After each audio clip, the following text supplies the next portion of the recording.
ఆ యొక్క విధ్వంసాన్ని చూసిన తర్వాత ఎంత బాధపడ్డామో, ఎంత ఆవేదన చెందామో ఒక ఉదాహరణ అని చెప్పి ఈ సందర్భంగా తెలియజేస్తున్నాను. ఆ రోజు నుంచి రాష్ట్రంలో మొత్తం వ్యవస్థలన్నింటినీ చిన్నాభిన్నం చేశారు, ఆర్థికంగా నష్టం చేశారు. మీ అందరికీ తెలుసు, చంద్రబాబు నాయుడు గారితో పోల్చుకుంటాడు ఎప్పుడు. నేను శాసనసభలో చూశాను, ఆయన పోలికంతా చంద్రబాబు నాయుడుతో పోల్చుకుంటారు. నేను శాసనసభలో చెప్పాను, జగన్మోహన్ రెడ్డి చంద్రబాబు నాయుడు గారికి నీకు వ్యత్యాసం ఎంతుందంటే ఈరోజు ఎవ్వరం కూడా చెప్పలేనంత వ్యత్యాసం. అసలు పోల్చుకోవడానికే నీకు అర్హత లేదు. నక్కకి నాగలోకానికి ఉన్నంత వ్యత్యాసం ఉందని చెప్పి తెలియజేస్తున్నాను. చంద్రబాబు నాయుడు గారే కాదు, మా యువనేత నారా లోకేష్ బాబు గారి యొక్క కాలి గోటికి కూడా నువ్వు పని చెయ్యవని చెప్పి తెలియజేస్తున్నాను. ఏదో నీ తండ్రి అధికారాన్ని అడ్డం పెట్టుకొని ఒక సామ్రాజ్యాన్ని, అవినీతి సామ్రాజ్యాన్ని నిర్మించుకొని తద్వారా ఒకసారి అధికారంలోకి వస్తే నువ్వు ఊహించుకుంటే అది నీ భ్రమ అని చెప్పి తెలియజేస్తున్నాను. విధ్వంసం అంటే ఎన్నో విధ్వంసాలు ఇప్పుడే మనకి వీడియోలో చూపించారు. శాసనసభలో చేతులెత్తి దండం మొక్కాను, అయ్యా జగన్మోహన్ రెడ్డి, మా నాయకుడు చంద్రబాబు నాయుడు గారు ప్రతి పేదవాడు 3 పూటలు కడుపు నిండా అన్నం తినాలని 5 రూపాయలకి అన్నా క్యాంటీన్ పెట్టారు. మీరు ఎత్తేస్తున్నారు, మీకు చేతులెత్తి దండం పెడుతున్నాను. మా పేరు పెట్టడం ఇష్టం లేకపోతే మీ తాత పేరు పెట్టుకో, నీ తండ్రి పేరు పెట్టుకో. ఆ 2 పేర్లు ఇష్టం లేకపోతే నీ పేరైనా పెట్టుకొని పేదవాడి కడుపు నిండే ఆ పథకాన్ని ఎత్తొద్దని నిండు శాసనసభలో చేతులెత్తి జోడించి దండం మొక్కినా కనికరకం లేకుండా ఆ పథకాన్ని ఎత్తేశాడు. నేను చూశాను, రాజకీయాల్లోకి వస్తారు, అధికారంలోకి వస్తారు, ప్రజాస్వామ్యబద్ధంగా. అధికారం అంటే ఎవరికి శాశ్వతం కాదు. ఒకరు అధికారంలో ఉంటే మళ్ళీ అధికారంలోకి ఇంకొకరు వస్తారు. కానీ గత ప్రభుత్వాలు చేసినటువంటి మంచిని ముందుకు తీసుకెళ్ళాలి.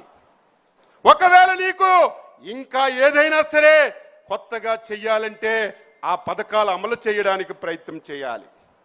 కానీ 5 సంవత్సరాలు జరిగింది ఏమిటంటే, ఇది చంద్రబాబు నాయుడు గారు చేశారు.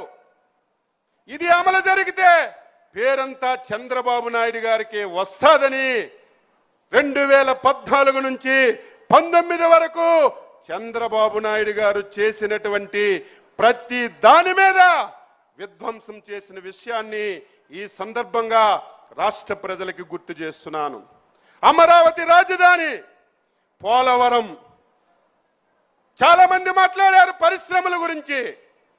నేను ఒక సందర్భంలో మీ అందరికీ మీ ద్వారా రాష్ట్ర ప్రజలకు తెలియజేస్తున్నాను, ఏ రాష్ట్రమైనా అభివృద్ధి జరగాలంటే, ఏ దేశమైనా అభివృద్ధి జరగాలంటే పరిశ్రమలు రావాలి. పరిశ్రమలు వస్తే రాష్ట్రానికి ఆదాయం వస్తుంది. ఆదాయం వస్తే ఆ ఆదాయాన్ని పేదవాడికి, సంక్షేమానికి, అభివృద్ధికి ఇవ్వడానికి అవకాశాలు ఉంటాయి. దుర్మార్గుడు 5 సంవత్సరాలు ఈ రాష్ట్రంలో ఒక్క పరిశ్రమ అంటే ఒక్క పరిశ్రమ తేలేదు. ఉన్న పరిశ్రమల్ని పూర్తిగా ఈ రాష్ట్రం నుంచి వెళ్ళగొట్టే కార్యక్రమాలు చేశారు. మీరు, నేను, అందరం ఎన్డీఏ పార్టీలు ఎలక్షన్లలో మాటిచ్చాం, రేపు మాకు అధికారాన్ని ఇవ్వండి. అందులో మన యువనేత ఈ రాష్ట్రమంతా తిరిగి యువతలకి చైతన్యపరిచి, రేపు మా ప్రభుత్వం వస్తే ఈ రాష్ట్రానికి పరిశ్రమలు తెస్తాం, 20 లక్షల మందికి ఉద్యోగాలు ఇస్తామని బల్లగుద్ది మనందరం చెప్పాం. ప్రజల ఆశీర్వాదంతో అధికారంలోకి వచ్చాం. ఇచ్చిన మాట నిలబెట్టుకోవాలి. 20 లక్షల ఉద్యోగాలు ఇవ్వాలంటే పరిశ్రమలు రావాలి. పరిశ్రమలు రావాలంటే గత 5 సంవత్సరాలు ఎవరైనా సరే ఈ రాష్ట్రానికి రమ్మంటే ఈ రాష్ట్రంలో వచ్చి పరిశ్రమ పెట్టమంటే మీ రాష్ట్రానికి ఒక దండమని పరిగెట్టినటువంటి పరిస్థితులు మన కళ్ళ ముందు చూశాం.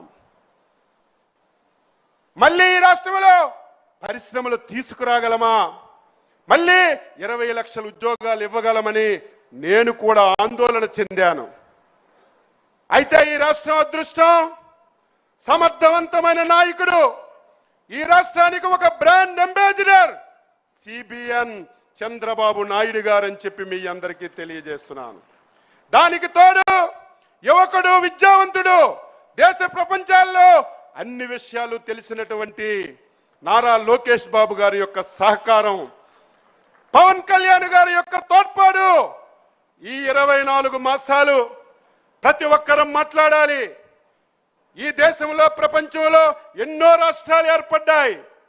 స్వతంత్ర భారతదేశంలో ఎన్నో రాష్ట్రాలు ఉన్నాయి.